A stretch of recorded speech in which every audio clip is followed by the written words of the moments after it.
Assalamualaikum warahmatullahi wabarakatuh. Tidak henti-hentinya untuk bertahmid, bersyukur kepada Allah atas nikmat yang Allah berikan buat kita selama ini, yang sebagian besarnya kita nggak sadar kalau kita mendapatkan nikmat itu.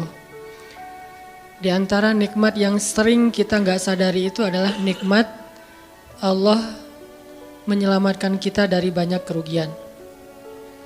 Kalau keuntungan kan kita tahu nih, karena wujud kan. Tapi kalau kerugian, kita seringnya nggak tahu karena tidak berwujud. Kalau berwujud, rugi. Kalau dihindarkan dari kerugian, pasti nggak akan ada wujudnya. Misalnya dihindarkan dari jatuh, berarti kan nggak ada lecetnya ya. Kalau lecet berarti jatuh. Kalau nggak lecet, berarti nggak jadi jatuh. Nah ini berarti kan tidak berwujud. Karena nggak berwujud, seringnya kita nggak sadar kalau itu nikmat dari Allah. Tapi kita harus belajar yakin itu sering terjadi dalam hidup kita.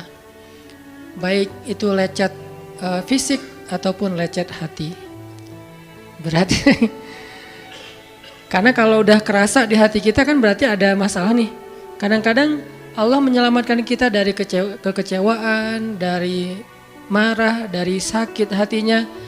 Itu kan tidak ada wujudnya karena kita diselamatkan. Tapi yakin bahwa sesungguhnya itu juga nikmat dari Allah. Makanya harus tetap bersyukur walaupun kita kadang gak bisa menghitung nikmat Allah. Karena emang gak mungkin menghitung nikmat Allah. Wa in ta'uddu ni'matallah. Gak mungkin kita bisa menghitung nikmat Allah. Gampangnya misalnya coba aja, ada gak kita yang bisa ngitung jumlah tetes air hujan ketika turun hujan? Itu baru satu nikmat ya, hujan doang nih.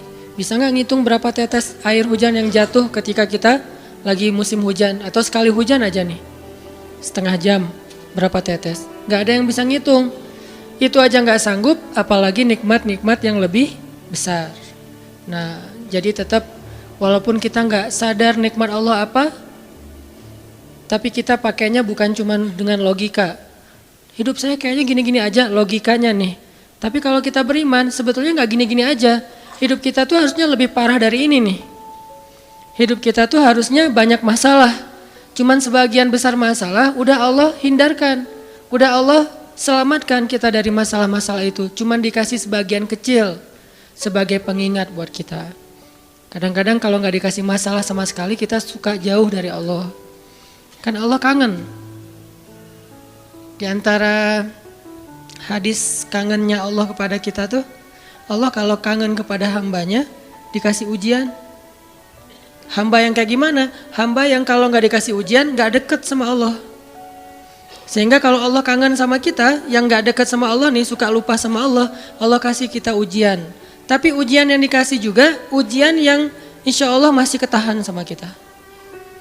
Karena Allah gak mau ngasih kita ujian yang mencelakai kita. Kalau itu terjadi namanya bukan ujian, tapi namanya azab. Dan insya Allah orang beriman gak dapat itu. Yang dapat kayak gitu tuh kelasnya udah kelas Firaun, Haman, Korun, Namrud ya. Abu Jahal, Abu Lahab itu kayak gitu tuh. Tapi kalau kelas orang muslim yang udah beriman cuman gak soleh-soleh amat, insya Allah yang dikasih bukan azab. Yang dikasih adalah ujian. Kenapa? Allah kangen dengerin curhat kita di sepertiga malam.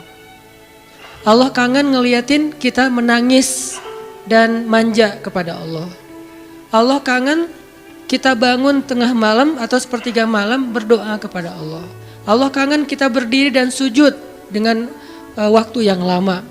Kadang-kadang sujudnya setengah jam, saking lagi berserah diri kepada Allah. Allah kangen, makanya dikasih ujian dikit.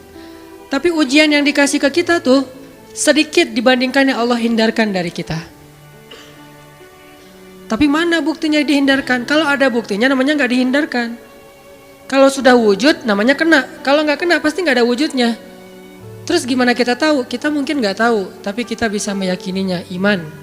Makanya yang dipakai bukan hanya logika, tapi juga iman. Karena Allah Subhanahu wa taala menyelamatkan kita siang dan malam. Kulla yaumin huwa fi sya'n. Itu ayatnya. Kulla yaumin huwa fi sya'n. Setiap hari Allah sibuk menyelamatkan kita. Salah satu tafsir dari kalimat fi sya'nin adalah Allah sibuk menyelamatkan kita. Setiap hari, kulla yaum, sibuk menyelamatkan fulan-fulan, sebanyak jumlah manusia, sebanyak itulah yang Allah selamatkan. Bukan cuma mukmin, bahkan orang kafir juga kadang Allah selamatkan, cuman di dunia. Kalau di akhirat beda lagi ceritanya. Kalau di dunia, rahmat Allah semuanya dikasih. Baik kepada mukmin ataupun kepada yang tidak mukmin, dikasih rahmat Allah di dunia. Tapi di akhirat hanya berlaku bagi orang-orang yang beriman. Kenapa orang yang tidak beriman kok dikasih rahmat Allah di dunia? Karena di sisi Allah dunia itu kecil, gak terlalu berharga, makanya dikasih semuanya. Akhirat itu berharga, makanya dikasih buat yang Allah sayangi, yang Allah pilih doang, yaitu orang yang beriman.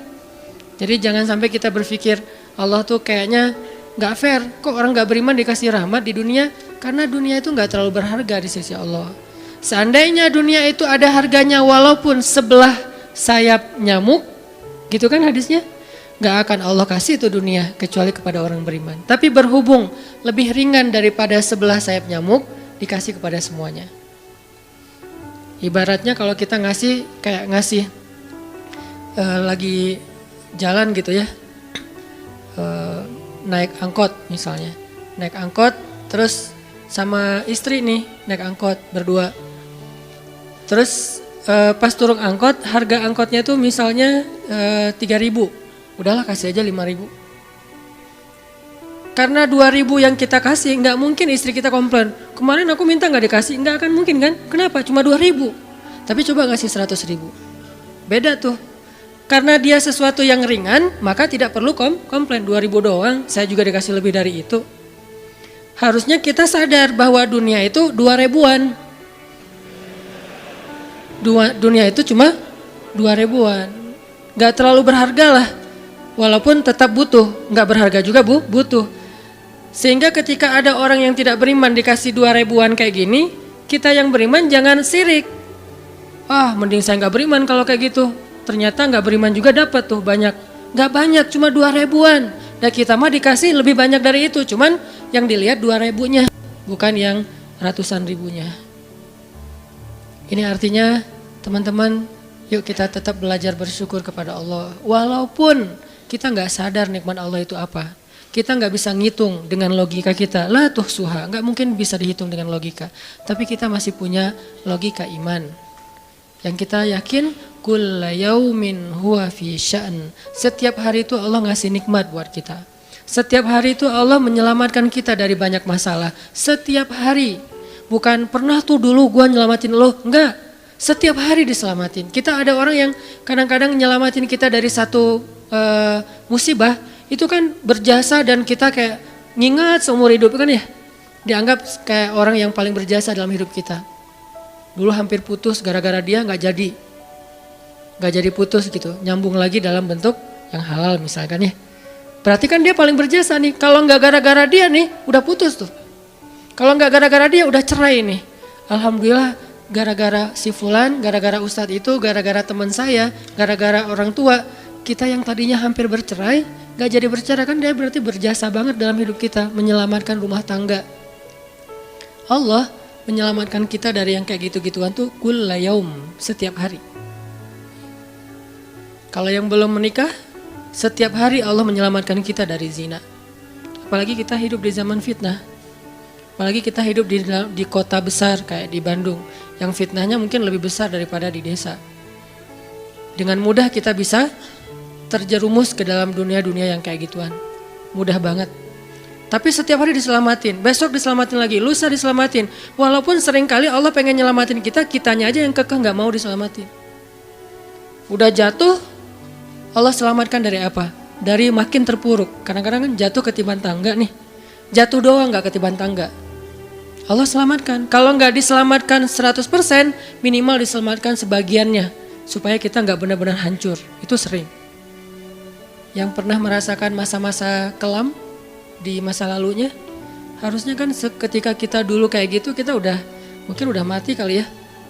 Yang sering tawuran misalnya, yang sering tarung di jalan, alasannya alasan sepele gitu. Kayak kemarin saya pas ke Jakarta ada acara di daerah Bintaro tuh, lagi jalan, ada tawuran pelajar. Pada bawa golok, bawa samurai, bawa celurit segala macam. Kita agak-agak kaget karena kita platnya plat D gitu kan. Agak bahaya nih di Jakarta soalnya. Langsung kita gimana nih plat D, masa mau ditutup pakai tangan, gak mungkin kan ya mobil. Akhirnya la haula aja. Coba bayangin, mungkin sebagian kita pernah ngalamin masa kayak gitu dan mungkin lebih parah. Yang kayak gitu-gitu mah udah jadi kayak sarapan lah. Kalau nggak makan siang, kayak gitu-gitu. Udah sering. Kenapa masih bisa selamat dan sekarang bisa duduk di masjid? Kalau bukan karena Allah menyelamatkan kita. Jadi kalau ada yang cerita ke saya tuh tentang pengalaman masa lalunya yang luar biasa kelam, saya tuh selalu bukan takjub ke dianya, takjub ke Allahnya.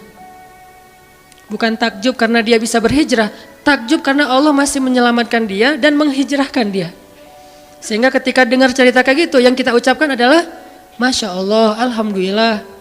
Bukan, wah hebat lo ya, dulu pernah bunuh orang, pernah ini, pernah semua dosa pernah gue lakuin dah. Itu gak perlu bangga, karena kalau dia gak diselamatin Allah, dulu udah celaka dengan dosa-dosa itu. Tapi karena Allah selamatkan, akhirnya dia diberi kesempatan. Bikin dosa dibiarin sama Allah, bikin dosa dibiarin, bukan dibiarin berbuat dosa, dibiarin supaya dia kembali kepada Allah, dikasih kesempatan. Dan itu gak sehari, bertahun-tahun kan kita kayak gitu, masih aja Allah biarin, masih Allah kasih kesempatan. Ini artinya teman-teman, benar, kulla yaumin huwa fi sya'an. Setiap hari itu Allah selalu jagain kita. Setiap hari itu Allah selalu nyelamatin kita dari banyak masalah. Kalau yang udah nikah, mungkin di hari-hari pertama atau tahun-tahun pertama nih pengalaman pernikahan ya. Ya nggak apa-apa deh. Sedikit lah ya, saya mah nggak terlalu berpengalaman. Ada yang lebih berpengalaman dari saya lah ya, ada sedikit pengalaman. Biasanya orang yang baru nikah ujiannya tuh 3 tahun pertama. Kalau dia bisa ngelewatin masa 3 tahun pertama, insya Allah agak lebih mudah ke depannya. 3 tahun pertama ini paling berat.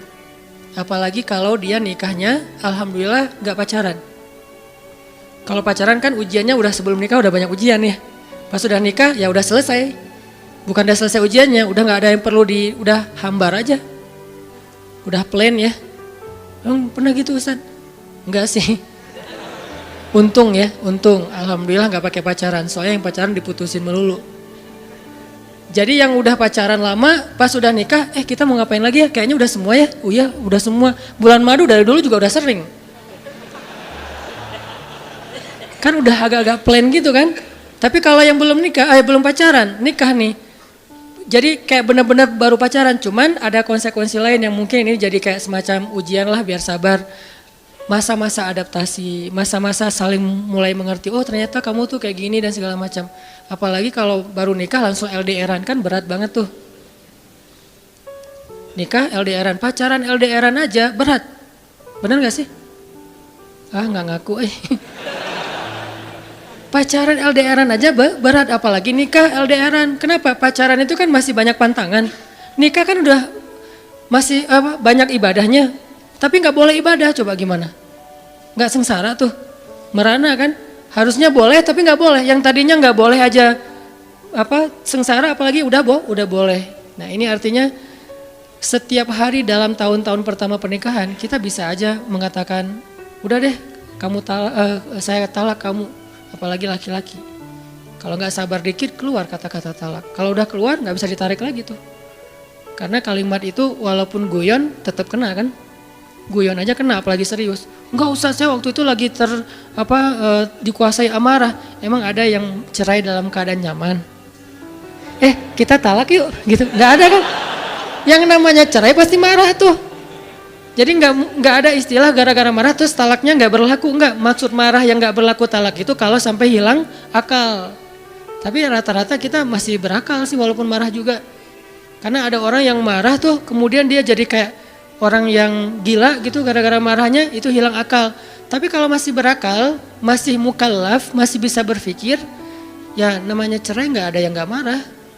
Yang namanya cerai pasti marah. Aku talak kamu.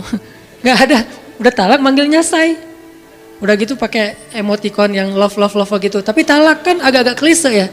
Gak ada, pasti emoticonnya tuh berderai-derai atau hatinya terbelah kan gitu kan ya. Lagi rame soalnya tuh yang kayak gitu-gitu.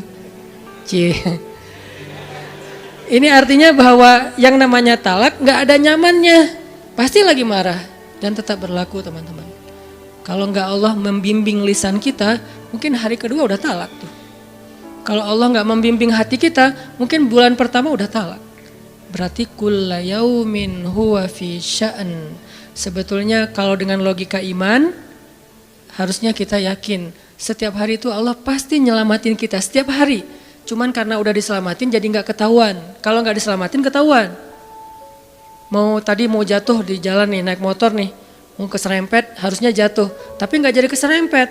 Atau keserempet dikit nggak jatuh, kan kita suka lupa kalau kayak gitu kan ya. Kalau udah jatuh baru ingat. Kan saya tadi udah baca bismillah, kenapa masih jatuh? Gitu kan? Tapi kalau nggak jatuh, kita lupa bahwa ternyata perjalanan kita itu dilindungi oleh Allah sehingga kalau udah sampai bilang alhamdulillah. Jadi banyak yang kita nggak bisa ngitung karena memang tidak terjadi. Kenapa nggak terjadi? Allah yang menyelamatkan kita. Kulla yaumin huwa fi sya'an. Sehingga tetap walaupun mungkin kita nggak ngerasain, bilang aja alhamdulillah, alhamdulillah setiap hari aja gitu. Karena nggak ada ruginya juga kita ngomongin alhamdulillah. Satu-satunya kata atau nama yang nggak rugi disebut cuma nama Allah. Dan satu-satunya nama yang rugi kalau disebut nama mantan. Itu nggak enak banget nyebutnya. Kadang-kadang lagi ngobrol sama temen atau lagi kenalan di dalam kampus nih ya, atau kelas anak baru ceritanya. Kan kenalan nih, dipanggil nama sama guru satu-satu. Pas ada satu nama misalnya namanya siapa gitu kan ya. Kita sendiri yang pas nama itu disebut langsung meriang. Lah kamu kenapa? Itu nama mantan saya bu. Kan suka gitu ya. Sampai ada nama jalan bisa buat dia kegeeran sendiri. Saya pernah di Masjidil Haram ada salah satu nama gate, nama gate tuh bukan gate Masjidil Haram ya. Kalau gate Masjidil Haram semuanya nama cowok kan, nggak mungkin saya punya mantan cowok kan. Salah satu gate di hotel lah itu namanya tuh nama pokoknya nggak usah disebut, ketahuan ntar di stalking lagi ya. Ada salah satu gate di hotel besar kayak Zam-Zam Tower gitu, gate-nya tuh namanya nama seseorang. Pas ngeliat tuh gitu doang. Coba bayangin nama aja bisa bikin kita calangap. Nama coba. Jadi satu-satunya nama yang kalau disebut itu bikin kita nggak nyaman itu nama muatan. Dan satu-satunya nama yang kalau disebut bikin kita dapat kebaikan cuma nama Allah Subhanahu wa taala. Setelah itu baru nama Muhammad sallallahu alaihi wasallam. Makanya nggak ada ruginya lah bilang bismillah, innalillah, astagfirullah, masya Allah, subhanallah dan segala macam yang ada kata Allahnya. Sehingga Nabi bilang segala sesuatu yang di dalamnya ada nama Allah maka diberkahi. Dan segala sesuatu yang di dalamnya tidak ada nama Allah maka tercabutlah kebaikannya. Jadi nggak ada rugi. Sehingga sampai nama orang aja yang paling baik itu adalah Abdullah sama Abdurrahman. Walaupun manggilnya Dul, El. Tapi tetap namanya bagus nih, Abdullah, Abdurrahman. Kepanjangan prolognya. Tapi ada hubungannya, Allah itu kalau kangen sama kita, Allah kasih kita ujian. Makanya jangan bikin Allah ngasih kita ujian kalau kangen, tapi ngasih kita nikmat. Kenapa Allah kasih kita nikmat? Soalnya kita udah biasa, gak perlu diuji juga, udah tetap setiap malam tuh curhat sama Allah. Bukan pas lagi banyak masalah doang baru curhat. Kalau pas banyak masalah doang baru curhat, berarti pas kita lagi normal, kita lama tuh gak ketemu Allah. Gak pernah miss call Allah, gak pernah japri Allah, gak pernah curhat ke Allah, gak pernah DM. Kan Allah kangen nih, kemana ya dia kok gak pernah DM saya? Kok gak pernah miss call saya? Kok gak pernah japri ke saya? Padahal online-nya sering loh. Tapi kok gak pernah ke saya, nih online-nya masih apa nih? Kan Allah suka gitu sama hambanya, walaupun dengan analogi sosmed ya. Tapi Allah tuh perhatian banget sama kita. Allah nungguin kita datang. Setelah sekian lama kita cuek sama Allah, tiba-tiba kita baru niat mau datang. Duh, udah lama juga ya saya belum japri ke Allah. Baru gitu doang, belum diketik nih, belum typing. Baru niat doang nih, Allah udah bahagia coba. Allah kok baik banget nih sama kita ya. Seolah-olah Allah butuh kita, padahal gak sama sekali loh. Ghaniyun anil alamin. Allah tuh gak butuh kepada siapapun di antara hambanya. Gak butuh sama sekali. Tapi kayak seolah-olah Allah tuh yang butuh banget sama kita. Saking baiknya Allah.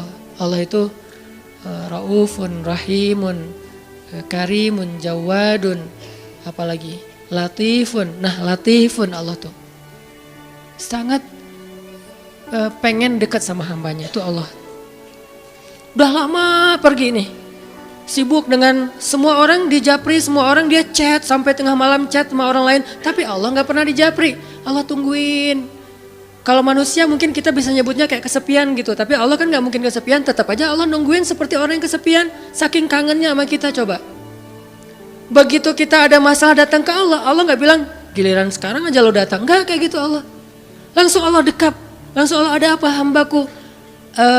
Hal min haja, apakah kamu butuh sesuatu? Hal min taib, apakah kamu mau diterima taubatnya? Hal min mustaghfir, apakah kamu mohon minta ampun? Allah tanya kepada kita setiap malam, dicuekin lagi, dicuekin lagi. Datang Allah ke langit dunia.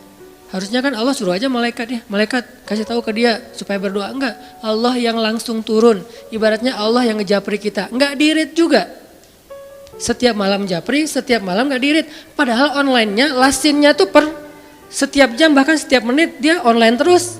Tapi yang Allahnya enggak dirit, ketimpa lagi tuh. Marahkah Allah? Enggak. Kalau Allah marah, pasti kita udah celaka dari dulu juga. Karena kalau Allah udah marah, maka perhatikanlah kaum-kaum sebelum kalian, kata Allah. Perhatikanlah kaum-kaum sebelum kalian, Ad, Samud, atau tokoh-tokoh sebelum kalian, Firaun, Haman, Namrud, dan seterusnya. Perhatikan kalau Allah udah marah nih. Berarti Allah belum marah sama kita. Tapi jangan sampai batasan waktu yang Allah buat itu kita lewatin, itu bahaya. Karena kalau Allah sudah menentukan waktunya, nggak bisa ditolak lagi sama kita. Jadi Allah kangen kepada makhluknya. Jadi sifat kangen itu salah satu di antara sifat Allah. Allah rindu kepada hambanya. Namanya siapa? Allah rindu kepada hambanya. Sehingga kalau Allah aja kangen sama kita kangen gak sih sama Allah? Ini nih pertanyaannya nih. Karena kalau kita gak kangen sama Allah, gak fair. Kenapa gak fair? Allah kan gak pernah dapat kebaikan apa-apa dari kita. Kok kangen sama kita? Berarti Allah kangennya tulus. Kalau kangen kita kan ikhlas ya. Ikhlas dengan tulus agak beda dikit nih. Kalau tulus gak berharap apa-apa. Kalau ikhlas berharap.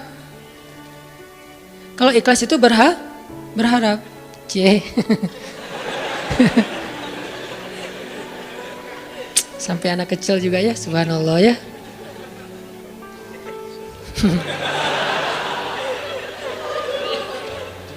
Otomatis ada cewek soalnya. Cewek kecil. Allah aja tuh gak menginginkan apa-apa dari kita, kangen. Berarti kan gak ngarapin apa-apa, bisa kangen. Baik banget kan? Nah kita kalau kangen pasti ada ngarapin sesuatu. Kayak kangen orang tua, kenapa? Pengen masakan ibu. Kangen kampung halaman, kenapa? Pengen jajan, pengen lihat suasana yang luar biasa di keluarga. Kan kangen ya kampung halaman. Kangen dia misalnya. Pengen disiapin segelas apa misalnya. Green tea lah atau Thai tea atau apalah. Kalau yang standar mah ya. Atau kopi misalnya. Kita mengharapkan sesuatu dalam kangennya kita. Kalau Allah kangen gak ngarapin apa-apa. Karena Allah gak butuh kita. Kok kangen? Berarti Allah maha baik. Kangen mengharapkan sesuatu aja baik. Apalagi kangen tanpa mengharapkan apa-apa. Dan yang lebih luar biasanya lagi, Allah bukan cuma gak mengharapkan apa-apa. Kangen pengen ngasih sesuatu kepada kita. Kangen pengen ngasih sesuatu untuk kita. Itu kangennya Allah. Mirip dengan kangennya ibu. Walaupun gak sama, pasti Allah lebih. Kangennya ibu tuh pengen masakin buat kita loh. Kangennya kita ke ibu, pengen masakan ibu. Beda kan? Jadi jangan merasa lebih baik daripada ibu kita ya. Karena realitasnya, jujurnya mah, kita kalau kangen ibu karena pengen dimasakin. Ibu kalau kangen kita karena pengen masakin. Jarang ada ibu kangen karena pengen masakan dari kita. Kan kita gak bisa masak, kecuali chef lah ya. Chef juga tetap makannya makanan ibu. Walaupun mungkin dia jago dalam masak, tapi ada sentuhan mukjizat dari seorang ibu yang emang gak bisa dipakai bumbu. Itu lebih ke perasaan, ketulusan cinta. Beda pasti itu. Ibu saya tuh kalau masak, mungkin banyak ibu-ibu lain atau siapapun perempuan yang masaknya tuh enak. Tapi tetap aja kalau yang dimasak oleh ibu tuh beda. Gak tahu gimana, gak bisa dijelasin aja pokoknya, beda. Gitu juga yang dimasakin oleh istri.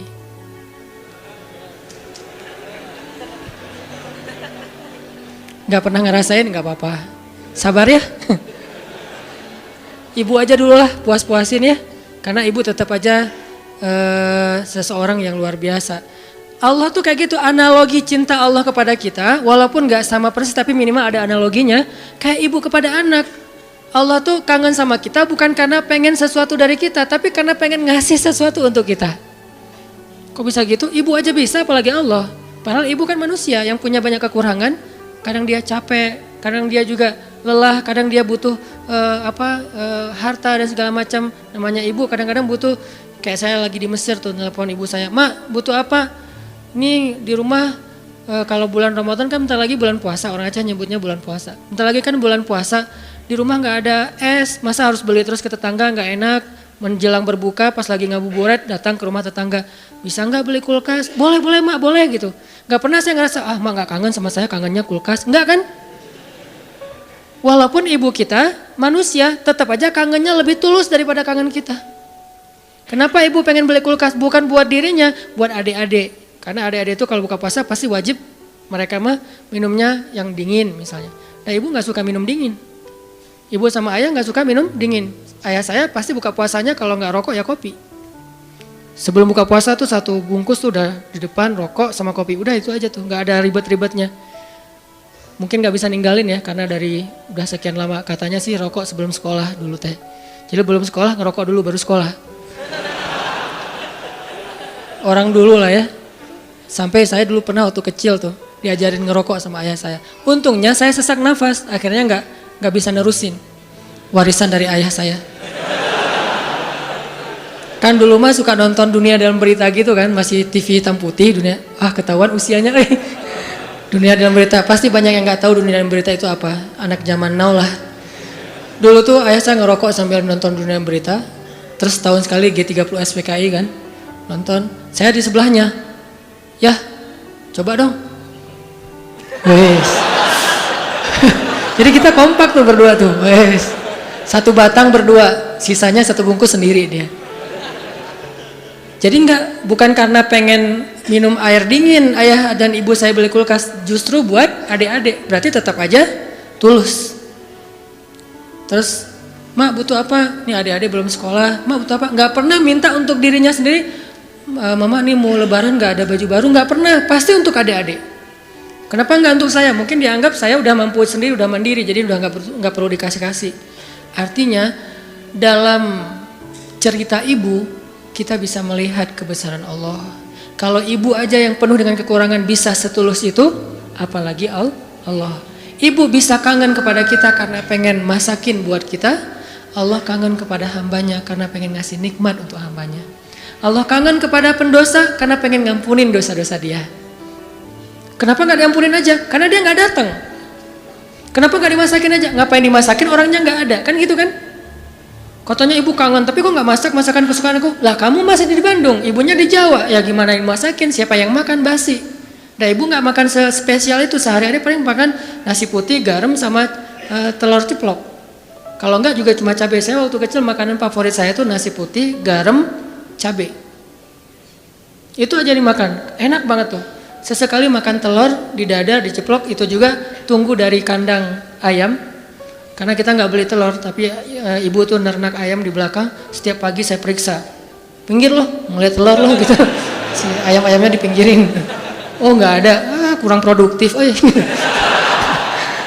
Hari berikutnya dicek, 3 hari sekali ada telurnya. Kan telur kalau baru dari kandang itu kan hangat banget tuh. Saya ngerasain ternyata beda ya rasa telur dulu sama sekarang. Memang beda. Dulu tuh nggak pakai pecin juga udah enak. Kenapa sekarang jadi generasi micin? Karena telurnya udah nggak berkualitas. Pembahasannya nggak penting. Jadi makanan ibu cuma gitu. Terus kenapa ibu? Misalnya di Aceh itu ada namanya masakan kari lah ya, kari kambing, kari ayam. Kenapa mak kalau katanya kangen sama aku kok nggak masakin kari ayam? Lah kan kamu di Mesir. Ngapain dimasakin, yang makan siapa? Gitu juga Allah, katanya Allah pengen ngampunin dosa aku, kok gak diampunin? Lah kamu gak pernah taubat, gak pernah datang, gak pernah sujud, gak pernah minta ampun, gimana mau diampunin? Kayak dikasih ampunan gak ada yang ngambil gitu. Bukan Allah gak mau ngampunin kita gak mau ngambil, kita gak mau makan, kita gak mau datang gitu. Padahal Allah sediain, begitu kita mendekat sedikit aja langsung Allah masakin tuh ampunan.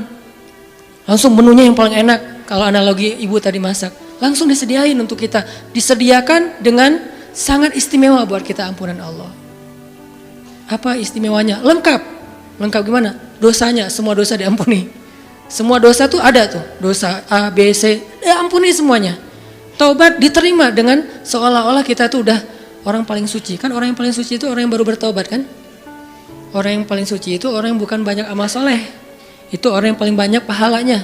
Tapi orang yang paling suci justru yang pertama bertaubat itu paling suci. Setelah itu mungkin udah mulai agak mix lagi nih. Udah ada dosa, ada pahala. Tapi baru-baru taubat itu saat yang paling suci setelah kita dilahirkan oleh ibu kita. Kita udah jauh dosanya, udah kayaknya kalau di dosa itu jadi titik-titik di hati kita. Bukan hati kita doang yang hitam, seluruh tubuh kita udah hitam. Karena udah nggak ada tempat lagi di hati, saking banyaknya dosa. Kalau seandainya dosa itu satu titik pulpen, terus setiap kita buat dosa tuh jadi tinta sekecil ujung pulpen itu di hati kita, kayaknya bukan hati kita doang yang udah hitam, seluruh tubuh kita juga udah hitam. Bukan cuma tubuh kita, sampai area di sekeliling kita tuh udah hitam saking banyaknya dosa. Soalnya di hati udah nggak ada tempat kosong untuk nitik-nitik kayak gitu. Akhirnya taruh di tangan, jadi tato semuanya, terus di lantai. Saking banyaknya dosa kita. Begitu kita datang kepada Allah, belum beramal soleh, baru mau datang. Astagfirullahaladzim, langsung Allah sediakan menu istighfar, taubat dengan menu yang sangat istimewa. Jadi Allah tuh kangen kepada pendosa karena pengen ngampunin dosanya. Kangen kepada orang yang banyak masalah karena pengen ngasih solusi dalam masalahnya. Kangen kepada orang yang udah berbuat amal soleh karena pengen mengangkat derajatnya. Jadi kangennya Allah itu untuk kita, kangennya kita untuk diri sendiri. Walaupun boleh-boleh aja kangen untuk diri sendiri, sama kayak kita boleh kangen sama ibu. Ibu kita nggak akan balikin, kamu mah cuma kangen masakan mama, nggak kangen sama mama, nggak ngomong gitu kan ibu kita mah. Ya udah pulang atuh nak, gitu. Ya udah cepat pulang biar mama masakin. Mau masakin apa nih? Saya sering kalau dulu kan di pesantren pulangnya seminggu sekali karena pesantrennya dekat rumah sih, satu kota gitu. Setiap hari Sabtu pulang, hari Minggu sore udah balik ke pesantren. Itu setiap hari Sabtu ibu tuh pasti masakannya spesial tuh. Bang, pulang jam berapa? Jam 4 sore mah. Ya udah nanti mama masakin jam 3 biar hangat pas abang datang. Kadang-kadang macet atau naik angkotnya penuh karena sore itu angkot selalu penuh. Datangnya jam 7, diangetin lagi sama mama. Kenapa tadi enggak jam 4 udah mama masakin? Disiapin sama ibu. Enggak pernah ibu bilang, kamu mau pulang cuma untuk masakan, bukan untuk ibu. Enggak pernah ngomong kayak gitu. Gitu juga Allah enggak pernah ngomong, kamu mau datang karena udah banyak dosa, bukan untuk saya kan? Enggak gitu. Memang kita datang kepada Allah pengen diampuni dosa. Memang kita datang kepada Allah karena butuh. Dan butuhnya kita kepada Allah bentuk dari yakinnya kita. Gak boleh kita bilang saya gak butuh Allah, saya mah memang datang karena cinta, gak gitu. Itu mah terlalu naif menurut saya. Saya gak butuh surga, saya gak takut neraka. Naif banget sih, gak takut neraka, gak butuh surga. Seolah-olah harta yang berharga di sisi Allah itu gak butuh gitu. Sombong banget kita kalau bilang gak butuh surga. Sombong banget kita kalau bilang gak takut neraka. Malaikat Jibril aja takut neraka. Pernah malaikat Jibril nangis luar biasa, kayak orang habis diputusin nangisnya teh. Nangis banget tuh, didatengin sama Nabi Muhammad, Jibril, kunaon gitu. Kenapa gitu, Jibril kok nangisnya kayak gitu-gitu amat. Ini ya Rasul, saya teringat tentang neraka. Dan setiap kali teringat tentang neraka, sejak Allah ciptakan neraka itu, saya gak bisa berhenti nangis, coba. Malaikat aja yang lebih keren dari kita, dzu quwwatin. Ya, malaikat itu kan paling kuat tuh, Jibril. Yang bilang malaikat Jibril kuat, Allah bukan kita. Berarti kuat banget nih, tapi takut neraka. Dan kita bilang gak takut neraka, sombong namanya. Harus takut neraka, harus pengen surga. Dan tetap cinta kepada Allah. Dan itu gak bertabrakan tuh. Cinta, takut, berharap, itu semuanya bagian dari kebaikan.